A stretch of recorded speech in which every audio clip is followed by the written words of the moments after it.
एक छोटे से गांव में एक धनी युवक विक्रम रहता था। विक्रम दिन भर बेवजह घूमता रहता था। एक दिन उसके बड़े भाई अनिल ने कहा, विक्रम, ये तुम्हारी क्या आदत हो गई है?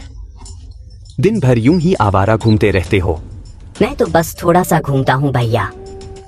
विक्रम, तुम अब 21 साल के हो चुके हो। हमारा इतना बड़ा कपड़ों का व्यापार है, लेकिन तुम मेरे साथ दुकान पर क्यों नहीं बैठते? भैया, अभी मेरी खेलने कूदने की उम्र है। मेरा काम करने का बिल्कुल भी मन नहीं है। विक्रम, माँ और पिताजी के जाने के बाद तुम ही मेरी जिम्मेदारी हो।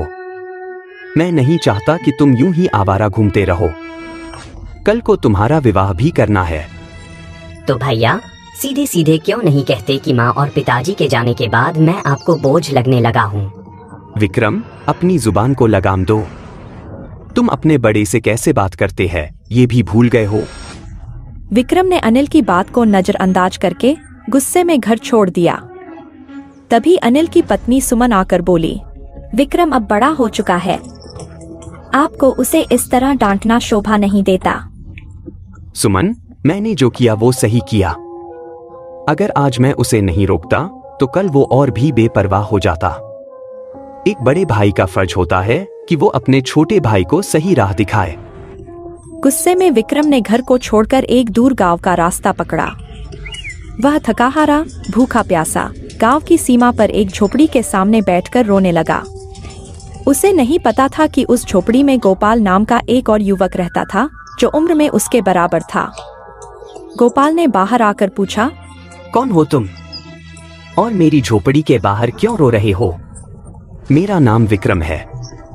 अगर तुम्हें मेरी यहाँ बैठने से दिक्कत है तो मैं कहीं और जाकर रो लेता हूँ। नहीं नहीं दोस्त, तुम अंदर आओ। लगता है घर से नाराज होकर आए हो। भूखे प्यासे भी लगते हो, चलो मैं तुम्हें खाना खिलाता हूँ। विक्रम ने झोपड़ी की ओर देखा तो गोपाल ने कहा, क्या देख रहे हो दोस्त? मेरी झोपड़ी की चिंता मत करो। मैं तुम्हें गांव के अच्छे ढाबे पर खाना खिलाऊंगा। तुम मुझे क्यों खाना खिलाना चाहते हो?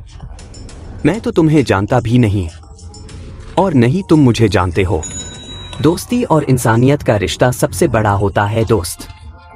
विक्रम ने गोपाल की आंखों में सच्चाई देखकर मुस्कुराते हुए कहा, ठीक है, चलो फिर। विक्रम और गोपाल साथ में ढाबे पर गए, खाना खाया और फिर दोनों दोस्त बन गए। विक्रम ने गोपाल से पूछा, तुम करते क्या हो गोपाल?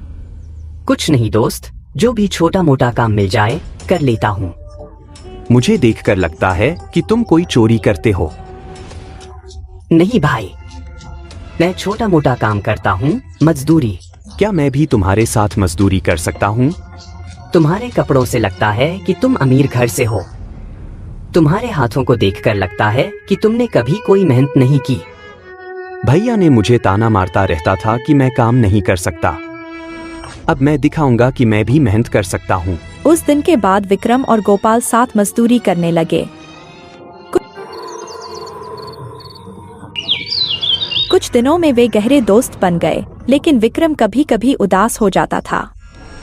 गोपाल ने एक दिन पूछा, विक्रम, तुम्हें घर की याद आती है ना? तो क्यों नहीं घर लौट जाते? मेरे परिवार वाले मुझे बिल्कुल भी प्यार नहीं करते। अगर करते होते तो मुझे ढूंढने आते। हाँ, ये बात तो सही बोल रहे हो यार, मुझे भी ऐसा ही लगता है। एक दिन विक्रम और गोपाल चाय पी रहे थे, तभी एक लग्जरी कार उनके पास आकर रुकी। उस कार में विक्रम का बड़ा भाई अनिल और भाभी सुमन बाहर निकले। विक्रम, तुम यहाँ हो। हमने तुम्हें कहाँ कहाँ नहीं ढूंढा। घर चलो। मैं घर नहीं जाऊंगा भैया। विक्रम, घर चलो, मैं तुम्हारी पसंद का खाना बनाऊंगी और तुम्हारा विवाह जया से कराऊंगी। विक्रम मुस्कुराया और गोपाल को बिना बताए कार में बैठकर चला गया। गोपाल को बहुत बुरा लगा, लेकिन उसने कुछ नहीं कहा। कुछ महीनों बाद गोपाल ने विक्रम को बहुत याद किया और उसके घर पहुंच गया। घर देखकर उसकी आंखें फटी रह गईं। विक्रम ने गोपाल को देखकर पूछा, कैसे हो गोपाल, मेरे दोस्त? तुम्हारे घर की सजावट देखकर तो लगता है कि अंदर और भी सुंदर होगा। हाँ गोपाल, 2 दिन बाद मेरी शादी है। और तुमने अपनी शादी में अपने गरीब दोस्त को बुलाना भी जरूरी नहीं समझा। गोपाल, मैं तुम्हारा एहसान मानता हूँ, लेकिन हम दोनों अलग दुनिया के लोग हैं। मैं नहीं चाहता कि तुम्हें देखकर मेरी बेइज्जती हो, इसलिए तुम यहाँ से चले जाओ प्लीज। विक्रम, मैंने तुम्हें सच्चे दिल से दोस्त माना था यार। गोपाल वहां से चला गया, लेकिन विक्रम को उसकी बात चुभ गई। कुछ महीनों बाद विक्रम और उसकी पत्नी का एक्सीडेंट हो गया।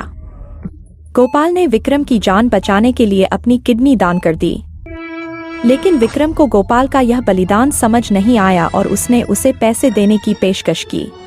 विक्रम, सच्चा दोस्त वो होता है जो पैसे की नहीं, दिल की कीमत समझे।